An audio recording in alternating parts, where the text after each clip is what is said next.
Hello, my name is Heather McPherson. I am the Member of Parliament for Edmonton Strathcona. I'm also the Foreign Affairs and International Development Critic for the New Democratic Party and the Deputy Whip. Well, to be honest, I didn't choose politics. It wasn't something that I had planned for. Linda Duncan, who was the Member of Parliament before me in Edmonton Strathcona, asked me and I said no, and she asked me again and I said no again. So for quite a while it wasn't something that I was planning on doing. Ultimately, I have a daughter, and I wanted her to recognize that she belongs at all the different tables. And you realize that at some point, if you think things need to be changed, you have to be willing to step up and be part of that change. So that's what convinced me in the end to put my name forward in 2019. So I think when you decide to participate in politics, when you decide to be involved in whatever way, whether that's as a volunteer, whether that's as somebody that organizes campaigns or a candidate, you have to choose the party based on the values that match your values. And for me, the New Democratic Party matches the values that I have. I think those ideas that we do better when we take care of each other, that when we work for a collective good, that it actually is better for everyone individually in the long run. So some of those things really meant a lot to me. I was a volunteer with the NDP for years before I decided to run for them. So before I was involved in politics, I actually did most of my career in international development and foreign affairs. I had spent a lot of time in sub-Saharan Africa. I'd worked in Uganda, Kenya, Tanzania, Mozambique. So for me, once I got into politics, the leader, of course, chooses which person takes which critic role. And I had asked Jagmeet if I could have foreign affairs because it is something I'm really interested in. I think sometimes we forget that the world is very interconnected. I mean, obviously we saw that with COVID, but just the idea that Canada has a meaningful role to play on the world stage is really important to me. So foreign affairs was a good fit. And I also have to say, I mean, for my riding, having the University of Alberta, having other post-secondary institutions, folks are interested in global citizenship and foreign affairs in this riding, perhaps more than in other ridings. That's a really hard question because, of course, there are some key things. We are, in fact, legislators. So we are the people that make laws. We are the people that work together to ensure that the business of running the country is going ahead. I mean, that's the very high level stuff. In terms of what we actually do, I mean, we help our constituents. This office we're in right now is my constituency office. So folks come here when they want support with any program that interacts with the federal government. So that could be employment insurance or passports or immigration, the new dental care program, all of those things. So we do a lot of that. We do a lot of outreach, so we go and talk to folks and try to understand what are the issues that are most important to them. And then, of course, when I'm in Ottawa, I spend a lot of time in the House of Commons. I spend a lot of time in committee, making sure that we are looking at what Canada is doing and evaluating it. Of course, I'm an opposition member, I'm not government. So part of my job is making sure the government is doing a good job in calling them out when I think they're not. Yeah, I mean, it's a really interesting job. I really love my job, but there are some things that are not so great about it. Obviously, one of those things is the travel. I spend half of the year in Ottawa. That's a lot of time away from my family, a lot of time away from my children, my dog. So that's obviously difficult. And I also think right now in Canada, politics has become more divisive and a bit meaner, a bit less civil. And as a woman in politics, as a New Democrat in Alberta, there's not very many of us. There is a little bit of a target. Sometimes it feels like on my back, and some of the discourse is not very productive. It can be pretty hateful, and that I would really like if our country could move away from that sort of politics. The idea that we can disagree without being disagreeable is something I think we really need to get back to. Because yes, the threats on my life, the threats, getting death threats, getting threats to my family, that doesn't make for better policy, doesn't make for better government, doesn't make for a better country. So I think that's something that needs to stop. My favorite moment, I mean, there are some really interesting things you get to do. You know, we can have people come to committee and ask them questions in ways like, you know, it's kind of like the world's best university course. I mean, we had Phyllis Webstead come to our committee once to talk about Orange Shirt Day and how important Orange Shirt Day was, and she was the first person to wear an orange shirt. Like the orange shirt comes from Phyllis Webstead, and that was pretty cool. But I think my favorite thing in my first parliament, so I've been elected twice now, but in my first parliament, I brought forward a private member's bill that was to protect the Rocky Mountains from coal mining.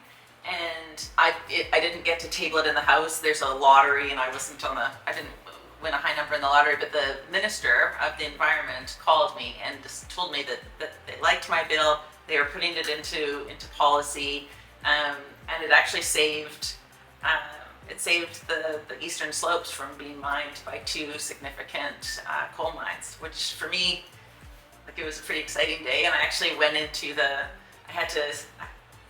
I was overwhelmed, so I had to like go into the women's washroom and sort of just sit down and sort of try to catch my breath, because like something really important had happened, and my team and I had played a really key role in that. Favorite public interaction? I mean, I like going door knocking. That's probably one of my favorite things to do, to talk to people. The problem with when you have events is people have to come to you, and so certain people are engaged, but you're not engaging with others, and it's often the same people. But when you actually when you go door to door to door and you get to talk to folks, it's pretty neat. It's pretty neat when you can do that, and people have, you know, positive things to say, and they have interesting ideas. They have great issues that are important to them that you get to hear about. So I mean, for me, I think the door knocking is pretty neat. I also like when, you know, I'll be out grocery shopping or doing something, and every so often somebody will be like, "Who knew that you would buy your own groceries?" Or like, they'll be surprised that I, you know, have to wash my car just like everybody else has to wash their car. And that's kind of funny. I find that pretty amusing. Two things. Well, like I said, it's very interesting. You know, like I work in the foreign affairs field, but Bob Ray, he's the ambassador to the United Nations, came to committee so I could ask him questions. Because I'm in foreign affairs, I do get to go and visit some of the different regions around the world. You know, I was able to be in Ukraine just recently. I was in Palestine. That's very interesting for me, and I'm not somebody who really likes to sit still. I'm not somebody who really likes every day to be the same. So to have that variety and that diversity is great. So that's interesting for me. And also I get to work with some really remarkable people. Like some of the leadership within our party. Jagmeet is such a kind and interesting man. Like there's just some really neat people that you get to work with.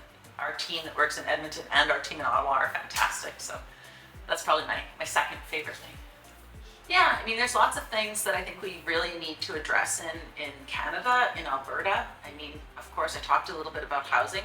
I think it has taken decades for us, decades of neglect for us to get into the situation we're in now, where there's not enough homes for people. So I think that's something that needs to change, and it's going to take some time to rebuild the housing so that everybody has somewhere to live. And that's going to include things like social housing. It's going to include things like co-op housing, you know, under lower than market rent. You know, some of those things that I think will make our community stronger. But I also think, you know, for us, healthcare right now is not going well. We need to fix that. That's something that's a fundamental thing that the government has an obligation to do. And that's provincial, but it's also federal in jurisdiction. It's a joint jurisdiction thing. I mean, I look at climate change as sort of being the biggest issue that's facing all of us. And I think in Alberta, it means a different thing. You know, in Alberta, it's a lot of people's livelihoods. And so we do need to come up with a way to make sure those folks are protected, that they can still have good family sustaining jobs while we're dealing with the fact that climate change is real, and we need to urgently act.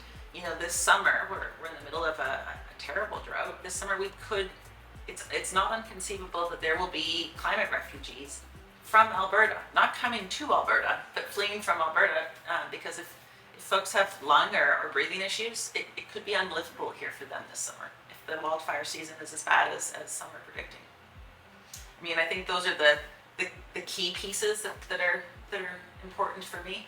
Obviously, there's other things, post-secondary education, having U of A, knowing how the post-secondary system is underfunded. I think we really need to be looking at that. The toxic drug poisoning emergency, I think there needs to be something done about that, because Alberta is losing more people per capita than anywhere else in the country right now. And we have leadership at the provincial level that is not listening to science, not listening to good advice on how we deal with it, and people are dying. So those are challenges. I mean, just outside my office here during the summer, we had to use my naloxone kit to save someone's life because they overdosed right beside my car. I mean, for me right now, what I feel like we're seeing, there's lots of things I want to change. There's lots of things I think need to be changed. But if I was to look at my community right now, I think the fact that we have folks that don't have a place to live, the housing crisis, is a huge problem for me. And I think it's getting worse. I think the inequality within our system, the fact that those who are wealthy aren't paying their fair share, that they're not contributing as much as they should be, versus folks that are just struggling to get by. My office is right across the street from the mustard seed, and we have my office there for a reason, because I want to remember that the folks that are struggling are the ones that need my help most of all. And so for me, I think the biggest thing we need to really address in Edmonton, Strathcona is the housing crisis, and making sure that everybody has a home. From there, you can work on things like, healthcare and mental health supports, and there's a lot more that can be done. But that basic fundamental principle of having a place to live is a key piece. I think everybody should be, perhaps not an aspiring politician, but I like the idea that people don't train to be a politician. What we need in our parliament is not our parliament, our legislature, our city hall is not a bunch of politicians. What we need is teachers and doctors and nurses and taxi drivers and people who represent Canadians, who represent what it is to be Canadian. We need a diversity of people. We need more women in politics. We need more Indigenous people in politics. We need more racialized people in politics, because that's what Canada looks like. And so our parliament should look like that. Filling our parliament with old white guys means that parliament makes different decisions than if we had the diversity that makes up Canada represented. So for me, I always think everybody should be thinking about politics. Everybody should be thinking about those things that they want to fix, that they want to change, that they want to make better in our communities, and find ways to do it. And politics is one of those options.